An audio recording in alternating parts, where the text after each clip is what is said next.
Very light, very easy, very beginner friendly. Alam mo yung tipong pang Sundays, pang dates, or di naman kaya pang family gatherings, di ba? Buying your first car hits different talaga. It's not just a purchase, it's a milestone, a responsibility, and for the most of us, it's a dream rolled into reality. When I bought my first ever car, and I was able to have my own car with the help of my brother and none other than the Project Gentleman or aka Ronnie Sigara, and you can see this car in his video. Mga bossing, I'd like to introduce to you the Toyota Vios XLE. Basically, now that it's mine, it is now called a second hand. Ito yung mga choices na mga practical pero naghahanap pa rin ng reliability, and this decision is one of the most practical, very good choice for choosing a reliable vehicle, and most likely, this vehicle is well loved by the first owner. Mga bossing, this is my first ever story to tell you and first impression as a perspective of a first-time buyer choosing a second-hand car. And I think this is one of the smartest decisions I've made, and maybe one of your best decision na rin as well. Most of first-time buyers dream of something brand new. Fresh smell, untouched interior, and zero mileage. But the reality teaches you that the smartest first purchase isn't always the newest cars. It's the one that fits your life, goals, and budget. And my brother Ronnie Sigara had already reviewed this vehicle, shared his experience to you regarding this car on his YouTube channel. I've seen how he used it, maintain ito, and nakita ko how well it served him through his day-to-day as a father sa kanyang family. So the moment when he decided to let go of this car, I knew I had the chance to grab something big, something reliable, and the matters that I really know this will be a great help also on my daily living. Buying second-hand cars already saves you from depreciation, but buying from someone you trust, that's the next level peace of mind if nagbabala ka rin bumili ng second hand. And here are the 3 initials na tiningnan ko talaga bago mag-decide din na bilhin tong sasakyan na ito. First dyan is ang kanyang exterior conditions. Before we talk about interior, alamin muna natin if maganda ba. Okay ba tong tignan tong sasakyan na to? Mukha pa rin bang bago? And do you think ba para talaga ba sa'yo tong sasakyan na to? And for me, that was a check din naman. Next naman natin dyan is the tires and wheels. The moment I saw the mags of this vehicle, sabi ko talaga, isa talaga to sa pinakamagandang nagawa ni Toyota Vios XLE. And na-timingan pa na nung binili niya yung sasakyan na ito, meron na sila ganitong klaseng upgraded na mags. Yung previous years kasi nito, hindi pa ganitong klase yung mags niya eh. And last but not the least is ang kanyang spare tools. So, isa talaga sa nagustuhan ko dito because the second hand, marami siyang mga tools na meron dito, and alam mo yun, supplied na talaga dito. Less na less talaga yung iisipin ko as a car buyer, and alam mo yun, gas and go na lang halos talaga yung ginagawa ko dito sa vehicle na to. Now naman, pag-usapan natin yung interior dito. And first naman dyan is ang kanyang seatbelt. To tell you honestly mga bossing, napakaganda ng seatbelt nila kasi may dagdag na siyang mga accessories nung binili ko tong sasakyan na to. So if alam mo naman, hindi pa naman masyadong luma nung nabili ko sa kanya tong sasakyan na to. Next naman is ang kanyang dashboard. Sobrang ganda kasi up to date yata. Except na lang if ever we're gonna talk about the newest Toyota Vios, yung Active yata. So maybe we're gonna talk about that in the next few videos. And ang kanyang infotainment system naman is maganda rin kasi up to date. I think yung previous Vios kasi wala pang infotainment, like wala pa siyang, alam mo yun, yung tipong may makikita kang at least parang mini tablet sa harap mo, yung ganon, yung infotainment. Walang ganon si Vios dati I think eh, kaya sobrang ganda kasi nung year na nabili nila itong sasakyan na to is meron na siyang ganyan compared if ever na napabili sila ng mas maaga naman talaga, di ba? And last but not the least is that the condition under the hood of this vehicle is alam mo talagang hindi gamit na gamit, hindi nabiyahe sa sobrang mga malalayo, and alam mo talaga ginagamit lang nila to for family use. Kasi nga naman 'di ba, that moment was like almost post-pandemic pa, kaya need talaga nila ng sasakyan para sa kanilang baby, with his family, tapos kasama na doon for their groceries and all, di ba? Now, ito naman yung honest experience ko regarding this vehicle the moment I first drove this. So, first dyan is ang kanyang ride comfort. Sobrang okay talaga. Yung suspension niya is very soft, city-friendly talaga, and alam mo talagang built to for daily and not for racing. Alam mo yung tipong pang Sundays, pang dates, or di naman kaya pang family gatherings, di ba? Next naman na nagustuhan ko dito is ang kaniyang steering and handling. Very light, very easy, very beginner friendly. Okay na okay sa mga city traffic, hindi ka mababagot, at saka sa pagpa-parking mo dito, feel na feel mo talaga yung lambot dito if minamanoobra mo yung pagpa-park mo. And this one man mga bossing, yung kanyang acceleration, I can really say, ang engine feels dito is good for day-to-day traffics talaga, for city drive, and for your dailies talaga. This is not built for like racing talaga tong sasakyan na ito. And yan naman talaga yung purpose bakit ito yung pinili ko. However mga bossing, I'm gonna be honest with you, if naka-automatic lang tayo na gearing dito, I can really say, maninibago ka sa pagpa-jack mo dito tapos mag-gas and go. Kasi meron siyang delay konti about sa CVT ba yan? I'm not sure about it. I'm not there yet to research things that are needed for this to be explained. But yeah, personal experience mga bossing, if ever need mo yung speed nito talaga, iba yung iba yung feels yata kapag pinipiga ko yung motor ko compared sa pagpapadya ko dito para makapag-accelerate. So it means may konting delay of speed or yung parang torque feels na parang pag-apak mo may 0.3 seconds ganun na parang pag-apak mo diyan pa siya bibigay or bibitaw. Instead, like the motorcycles, kapag piniga mo agad, bibigay agad yung kanyang torque na hinahanap mo. So I think that's one of Toyota Vios yata or mga CVTs kapag ganun. So all in all, I can say okay din naman and I'm not thinking of it as a big deal, but yeah, if gusto mo yung less ng ganun na experience, you can go shift your sticks into manual.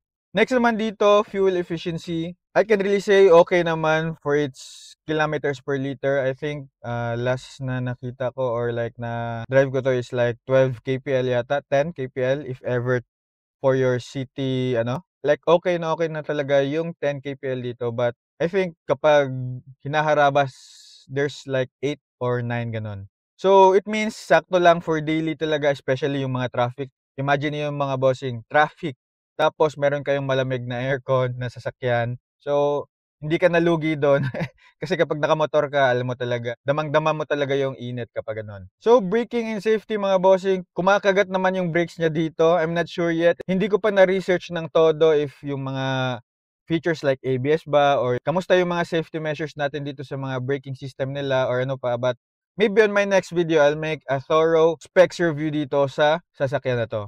Basically, sinishare ko lang talaga dito yung honest opinion or experience ko dito sa sasakyan na ito. But in terms of paper, subukan natin pag-usapan yan on my next video mga bossing, alright? So here are the 4 reasons din naman why for me, ito yung isa sa mga pinaka-worth it na napagdesisyonan kong bilhin tong vehicle na to, which is the Toyota Vios XLE. First natin dyan is its low maintenance cost. Alam naman natin pag Toyota, goods na goods ang parts nito, easy to find and affordable pa. Goods na goods pang masa. Especially if you're a first time buyer vehicle, nako, napakaganda, especially the Toyota Vios. Next naman dyan is that worth it talaga to because Toyota is a brand that has proven durability. Most Vios owners also know that this vehicle really is very good for your dailies and for any needs na alam mo talagang kaya niya mai-supply as long as hindi yung mga pang racing yung mga hinahanap mo. And third naman dyan is ang kanyang financing. I can really say okay na okay to, especially sa mga people like me na hindi naman masyado pang ganyan kaangat sa buhay but may kaya din naman. So I can say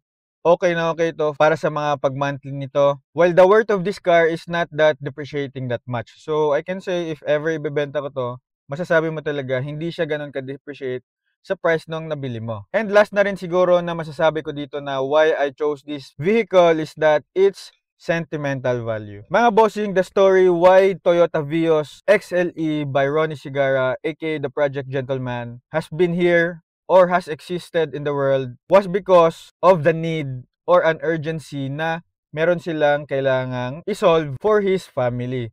Like, kailangan niyang sunduin yung pamilya niya, kailangan niya ihatid or yung baby niya magpapavaccine, yung ganon. So, need talaga nila ng masasakyan nun. So, I have really seen how this vehicle blessed their family and blessed people using this vehicle.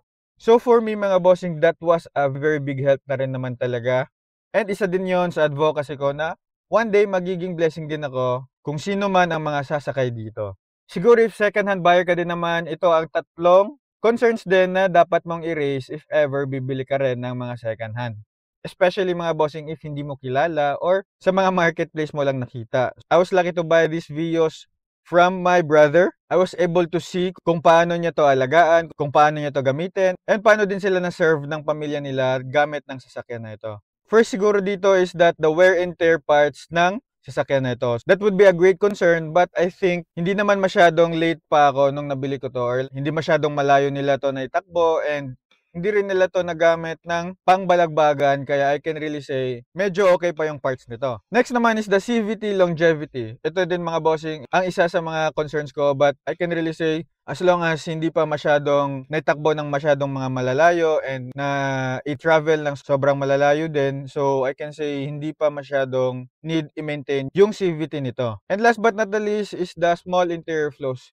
I think wala nga akong flaws na makita dito sa interior natin kasi hindi ito nabawasan. Instead, may nadagdagan pa. Kita mo naman kanina sa seatbelt ko, may nilagay dito si Ronnie Sigara na mga accessories. And maybe pag-uusapan pa natin yan in the next videos. And dahil sa sobrang gandang-ganda ako dito sa sasakyang ito, here are 3 unexpected good surprises na na-experience ko dito sa sasakyang ito. First dyan is that it drives better than expected. Sobrang smooth talaga ng play ng pagdadrive mo dito. Mas relax ka compared sa pagmomotor. And never ko na feel na luma tong sasakyang ito. Grabe talaga mga bossing. Okay na okay talaga yung na-experience ko dito. And next din naman dyan is that it fits perfectly in my lifestyle. If ever gagamitin ko tong sasakyan na to, I would really use this vehicle when gusto kong magkape-kape or go somewhere na, alam mo yun, yung tipong wala akong rina-rush or di naman kaya gusto ko lang pumunta somewhere na relax ako, cool-headed ako kasi malamig yung aircon compared sa motorcycle. And last but not the least is that this vehicle gave me a new sense of freedom. Iba talaga yung freedom na nadadala ng pagsakay mo sa sasakyan compared sa motor. Hindi ko dinadown yung motorsiklo mga bossing, but if nag-upgrade ka na after using how many years of motorcycle tapos magta-transition ka into vehicles, iba talaga yung level of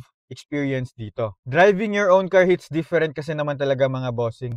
It gives growth, joy, and a new responsibility that makes us want to work more and enjoy more. So if nagbabala ka na rin bumili ng second hand na mga motorcycles, ito lang yung mga makikita kong good advices na dapat tingnan mo rin. First is you inspect everything. Tingnan mo yung mga panels, tingnan mo yung lights, and especially yung mga interior buttons dito kasi hindi natin alam, baka hindi pala nagpa-function. Next naman dyan is you check under the hood. Tingnan mo if may mga leaks, may mga kalawang, and tingnan mo if merong mga weird modifications dito galing sa mga first owner nyo. Third naman natin dyan is you test drive properly. Check mo yung brakes, check mo yung steering wheel mo, tsaka i-check mo rin baka may kalampag kang naririnig if gagamitin mo. Fourth naman dyan is check the car's history. If alam mong merong something dito, dapat mo agad malaman yung car history nito para if ever magka-issue, alam agad ng mekaniko mo kung paano ma-repair ito o di naman kaya hindi sila mahirapan mag-troubleshoot nito kasi naman 'di ba meron ng car history kung ano yung mga napalitan, ano yung mga need ng palitan at ano pa yung mga parts na dapat na palang i-repair dito. Number 5 naman dyan, if nagbabala ka na bumili is that you should need an expert or a mechanic. Yung maasahan and mapagkakatiwalaan. And for the second to the last mga bossing, expect imperfections. Although I have experienced the pristine condition of this vehicle, I can really say not everyone is gonna have this kind of experience. And to tell you honestly, hindi na talaga ito in a main condition if ever hindi mo kilala yung pagbibilhan. Hindi mo kaibigan, hindi mo kapatid, hindi mo kamag-anak. Yung tipong mga ganon talaga mga bossing, I can really say, expect a not so good kind of experience. And last but not the least is that you should always choose the right vehicle that will exactly fit for you. The feels, the experience, the thrills kapag nagagamit mo tong motorsiklong ito, yung tipong kikiligin ka pag ginamit mo to, yun talaga dapat yung mga sinasakyan mo or gagamitin mo and pag-invisan mo, kaya dapat ganitong klaseng sasakyan yung bilhin mo. So here are my final thoughts mga bossing On my age mga bossing, owning a car is a very big milestone na talaga sa akin. Not just having 2 motorcycles but having also a vehicle, I can really say mga bossing, it really has helped me be more responsible with life. I got options na ano yung mga paggagamitan nito. or ano dapat yung ma-experience ng ganong klaseng experience ang isang tulad ko na hindi lahat has the opportunity to have this kind of experience, di ba? I can really say, okay itong si Toyota Vios XLE. One of the best decision I made in my financial decisions kasi okay na okay ito sa parts, sa pag-maintenance, and sa affordability niya, especially sa monthly niya. And excited na rin ako gamitin to for more videos. And if you want more, you can follow me there. And if you're planning to buy a second-hand vehicle like my car na Toyota Vios XLE, I hope my experience from this has really helped you as well. I hope rin nakatulong ako that you'll have smarter decisions anong klaseng sasakyan yung bibilin mo, anong sasakyan yung tipong nagugustuhan mo talaga, and ano yung sasakyan na okay pa rin sa'yo kahit second-hand na. And once again mga bossing, I would like to thank my brother Ronnie Sigara sa pagbigay ng privilege na to have this kind of vehicle at a very young age. Hindi lahat ng mga kaedad ko is nagkakaganito na ng mga sasakyan. Yung iba naglalakad pa. So, I think it really is a blessing. Right from the start, this vehicle has been a blessing sa mga nakaupo dito, especially yung family niya, up until now na ako na yung gumagamit. And if nagustuhan mo yung mga ganitong klase mga videos, mga bossing, you can follow me for more. Like this video na rin and make a comment down below your thoughts. And if may mga question ka or mga suggestion ka, you can comment down below na rin. And pwede natin yan mapag-discuss together with the community. You can also support me mga bossing by purchasing helpful products dyan sa mga affiliate videos ko. Always remember lang to ride safe and see you in my next video. Let's go!